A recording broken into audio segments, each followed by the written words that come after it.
it would appear that the vice president of writing is leaving Rockstar after 16 years. Obviously, this is not going to be without consequences. The man obviously could write. GTA is recognized for its sarcasm and political commentary, which I doubt we are going to see in the upcoming years. Due to the political correct climate, you are not really allowed to attack the orthodoxy anymore, and we see this in the remakes of GTA, how they're trying to sanitize things and remove things from the game. So, a lot of people on the internet are suggesting that he got fed up with the woke bullshit. It's difficult to confirm, right? Because on one hand, the man does look close to his retirement age.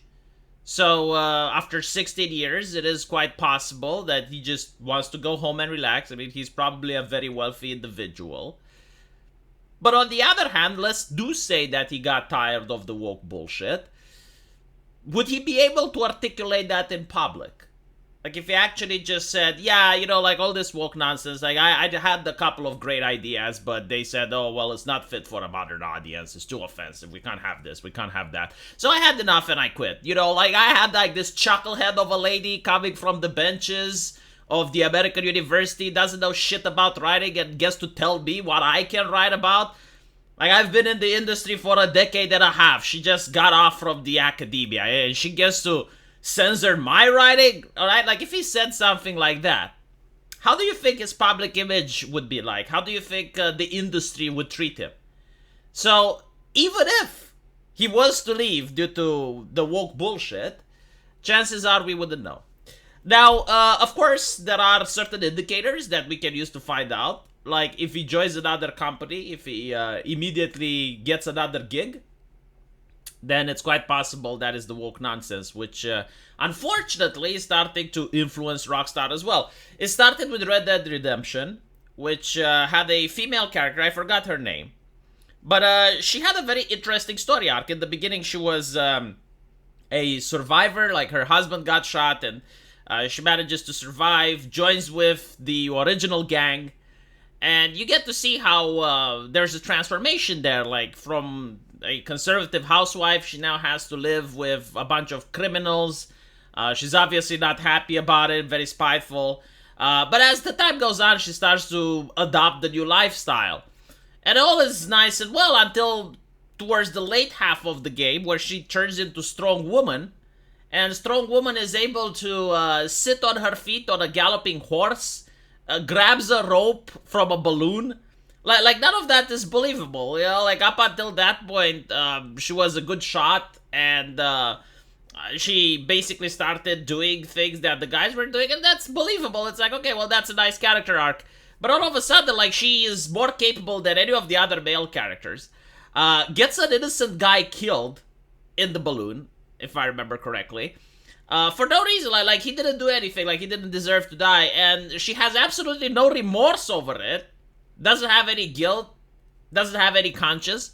And the problem is, like, the writer wants you to sympathize with this person. And I'm like, I'm sorry, but you created, like, a horrible villain. And while the other characters, they do villainous things throughout the game, at least you're not supposed to necessarily sympathize with them, or when they do something bad, they feel remorseful, right?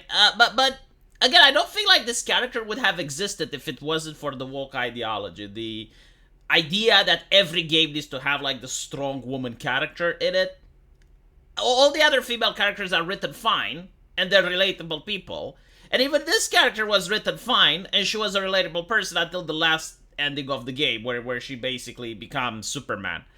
But yeah, so that's when, in my opinion, the writing for Rockstar started going sour. And as you're moving into the remake of GTA, you notice that they're starting to discuss about removing things from the originals. Like, okay, well, we're making a remake of this classic, of this thing that people from around the world know, and we just decided it's not good enough.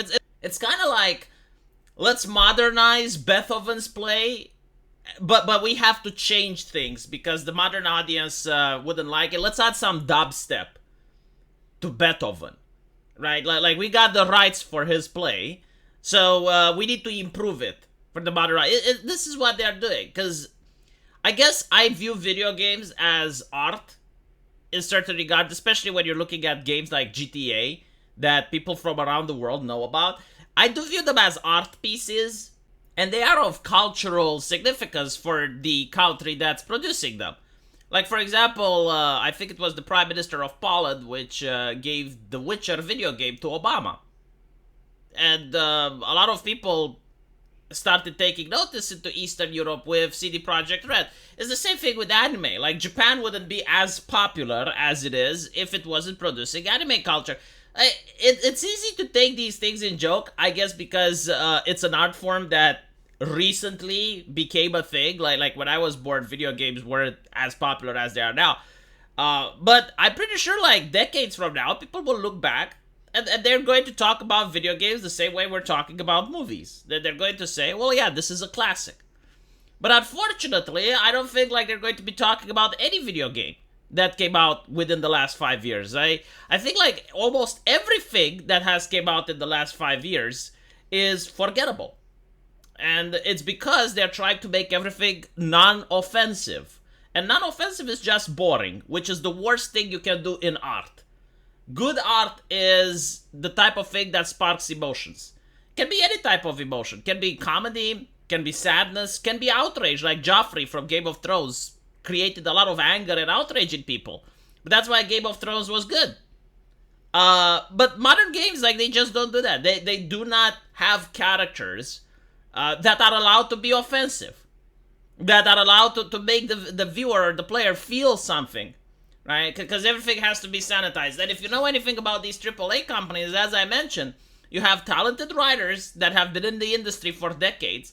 And now they have to answer to a young lady that got the position at the company because she's like a diversity consultant or something like that.